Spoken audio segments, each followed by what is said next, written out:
அறிவியல் இந்த உண்மையெல்லாம் கண்டுபிடிக்கிறதுக்கு முன்னாடியே 1400 வருஷத்துக்கு முன்னாடியே இவை அனைத்துமே நமக்கு அல்லாஹ்வால சொல்லப்பட்டிருக்கு. மைக்ரோஸ்கோப் கிடையாது, டெலஸ்கோப் கிடையாது, அப்ப பெரிய லேபரட்டரி எல்லாம் கிடையாது. அல்லாஹ் நம்மளுக்கு இந்த உண்மைகள் எல்லாம் சொல்லியிருக்கான். ஒன்றோட ஒண்ணு கலக்காத கடல்கள், இத பத்தி அல்லாஹ் சூரா ரஹ்மான்ல சொல்றான். 2 கடல்களை அவன் ஓடவிட்டான், அவை சந்திக்கின்றன, ஆனால் அவற்றுக்கிடையில் ஒரு தடுப்பு உள்ளது, அவை அதை மீறுவதில்லை அப்படின்னு சொல்லி அல்லாஹ் திருக்குறான்ல சொல்றான். மனித கருவோட வளர்ச்சியை பத்தி அல்லாஹ் சூரா அல் முக்மினூன்ல சொல்றான். மனிதன் உருவாகும் நிலைகள் தெளிவாக விளங்கப்படுகின்றன அப்படின்னு சொல்லி. இன்னைக்கு சயின்ஸ் சொல்றது போல இந்த பிரபஞ்சத்தோட தோற்றம் பிக் பேங், அத பத்தி சூரா அல் அன்பியால அல்லாஹ் சொல்றான். வானமும் பூமியும் ஒன்றாக இருந்தது, பின்னர் அது பிரிக்கப்பட்டது அப்படின்னு சொல்லி அல்லாஹ் சொல்றான். சூரியனோட நகர்வை பத்தி சூரா யாசின்ல அல்லாஹ் சொல்றான். சூரியன் தன் நிர்ணயிக்கப்பட்ட பாதையில் செல்கிறது அப்படின்னு சொல்லி அல்லாஹ் சொல்றான். நீரே அனைத்து உயிர்களின் ஆதாரம் அப்படிங்கிறதுக்கு அடையாளமாக அல்லாஹ் திருக்குறான்ல சூரா அல் அன்பியால சொல்றான். நீரிலிருந்து நாம் எல்லா உயிர்களையும் படைத்தோம் அப்படின்னு சொல்லி. நிலாவோட ஒளி பிரதிபலிப்பாக உள்ளது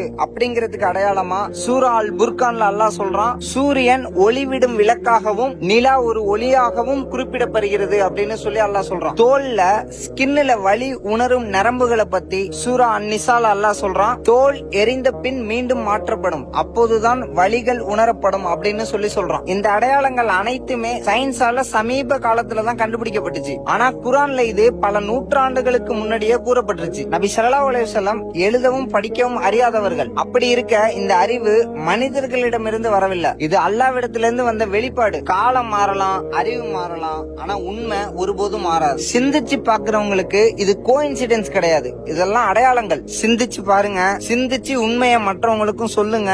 இன்ஷா அல்லாஹ் நாளைக்கு பார்ப்போம். அஸ்ஸலாமு அலைக்கும்.